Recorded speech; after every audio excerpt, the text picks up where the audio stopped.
Hello guys, ഇന്ന് നമ്മൾ നീച്ചത് 7 മണിക്ക്. ഇപ്പം സമയം 7:30. എന്താണെന്ന് വെച്ചാൽ ക്രിസ്മസ് ആണ്. ക്യാമറയ്ക്ക് ഒരു കുഴപ്പമില്ലല്ലോ. അതിന് ക്യാമറയ്ക്ക് കുഴപ്പമില്ലെങ്കിൽ എന്താണ് ടീച്ചർമാരുടെ കുഴപ്പമുണ്ട്, കുറച്ച് കുഴപ്പമുണ്ട്.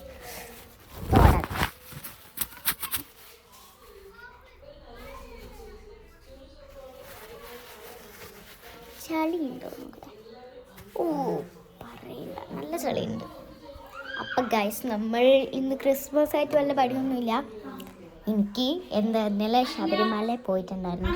എൻ്റെ ഏട്ടൻ കണ്ടോ അവിടെ ചീത്ത പറയില്ല വേറെ കുട്ടികളിലേക്ക്. അപ്പോൾ അതെ, നമുക്ക് എന്താ കൊണ്ടോന്ന് വെച്ചാൽ ഒരു അടിപൊളി അടാറ് സാധനമൊന്നുമല്ല. എനിക്ക് പാവക്കുട്ടി എന്ന് പറയുന്നത് എൻ്റെ വീക്ക്നെസ്സാണ്. എന്തോന്നൊരു ഗെയിം ഗൈസ്. ഒന്നും